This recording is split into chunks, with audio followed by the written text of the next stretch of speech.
तभी तो मैं अब तुझे समझने की कोशिश नहीं करता। पहले मैं हर वक्त तुझे समझने की कोशिश करता था। तू क्यों ऐसा बोलता है?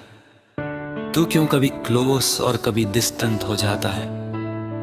तू क्या फील करता है? मैं हर चीज का मीनिंग निकालने लगता था, तेरी हर बात को एनालाइज करता, तेरी हर साइलेंस को डीकोड करने की कोशिश करता। मुझे लगता था कि अगर मैं तुझे समझ गया तो शायद सब ठीक हो जाएगा, पर जितना मैं तुझे समझने की कोशिश करता गया उतना ही मैं खुद को कंफ्यूज करता गया। क्योंकि तू कभी क्लियर था ही नहीं, कभी तू इतना क्लोज लगता था कि लगता था सब परफेक्ट है, और कभी इतना डिस्टेंट हो जाता गा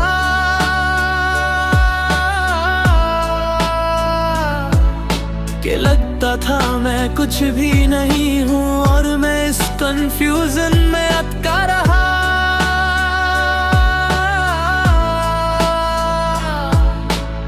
मैंने कभी ये नहीं सोचा कि प्रॉब्लम ये नहीं कि मैं तुझे समझ नहीं पा रहा, प्रॉब्लम ये है कि तू खुद क्लियर नहीं है, और जहां क्लैरिटी ही ना हो वहां अंडरस्टैंडिंग कैसे हो सकती है।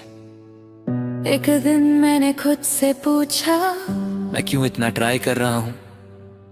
क्यों मैं हर बात का जवाब ढूंढ रहा हूँ, जब सामने वाला खुद कुछ क्लियर नहीं कर रहा। वही मोमेंट था जब मैंने डिसाइड किया कि अब मैं तुझे समझने की कोशिश नहीं करूंगा।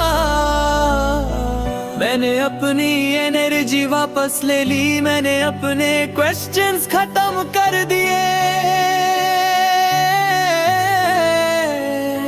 अब तू क्या फील करता है? तू क्या सोचता है? तू क्यों ऐसे करता है? मुझे फर्क नहीं पड़ता। पहले मैं क्लैरिटी के लिए स्ट्रगल करता था, अब मैं कंफ्यूजन से दूर रहना चूज करता हूं।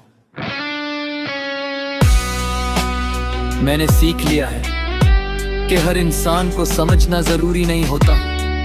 कुछ लोग बस एक्सपीरियंस होते हैं, जो आते हैं और हमें कुछ सिखा के चले जाते हैं, और तू भी उन्हीं में से एक था। अब मैं सिंपल रहता हूं, जहां क्लैरिटी हो वहां रहता हूं, जहां कंफ्यूजन हो